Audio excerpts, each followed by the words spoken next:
Now, if I told you, or if you asked what a stereotypical thing of an old person would be, you might often see this. I'm not sure why that is. I think, well, for a start, we do know that it's on the radio the other day that 50% of people are taking on some sort of medication now. So that's making us live longer, but also we have labour-saving devices in our homes. We've got remote controls and we've got dishwashers and things. Maybe that's helping us. Maybe we understand nutrition a bit better now. Maybe we are taking care of ourselves more. We're walking more. We're doing some exercise. Because at the moment, there is 1.5 million 85 and plus in the country. It seems that a lot of people are hypertensive, people on drugs for blood pressure stuff. The heart is a muscle. And you must work the heart. You must get out of breath sometimes. Getting out of breath is important because obviously you're pushing blood through the arteries. If you don't do that at a regular thing, the arteries get all hard and stiff and put pressure, and that's what it is basically, putting pressure on the blood. So you really must try and work at a rate that you get out of breath. Not ridiculous, but you can build it up. Any idea where your biggest muscle is? We know. No, you can't. Your biggest muscle is the one you're sitting on. Your glute maximus. No one trains those muscles. I do. We do a lot, and we talk about bums a lot in our sessions. Your whole system gets fired up, it gets more metabolic. That means things start moving quicker. You're burning more calories.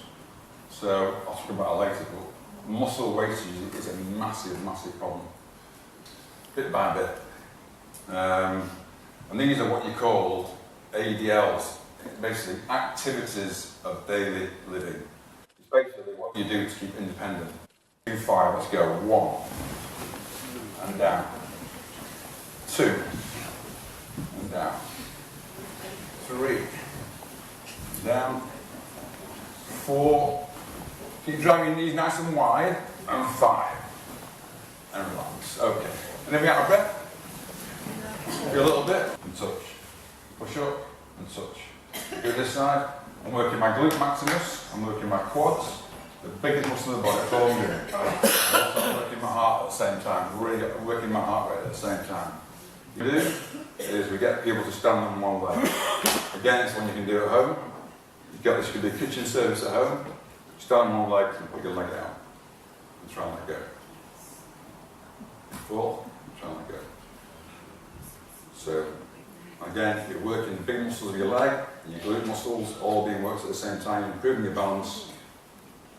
And what you find yourself doing is laser light, you lock onto a spot, like I'm going to burn a hole in the floor because you're so concentrating so much to balance.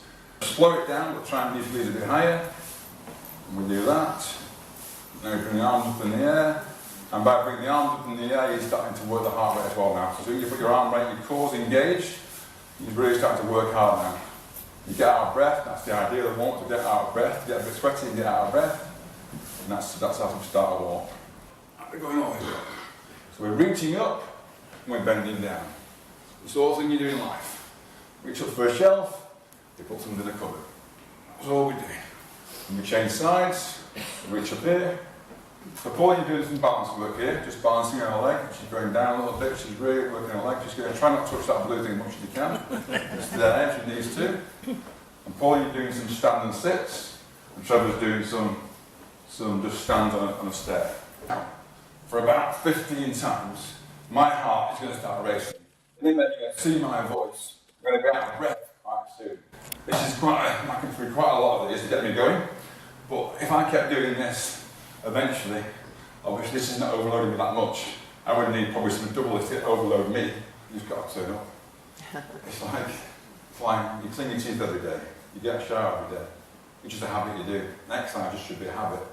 You don't get motivated, just show up.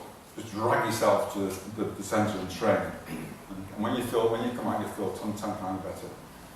But forget about motivation. Just turn up. So, and next thing is we're all responsible for our own health. We go to the GPs and we ask for a tablet to make ourselves better. I understand there's genes out there and things happen, but 75%, I believe 75% of all these things, the heart, osteoporosis, hypertension, we all change if you had a better lifestyle, really.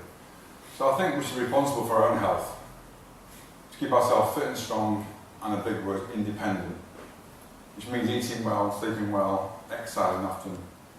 And the biggest thing is, as the years go on, not to be a burden to our family or the state.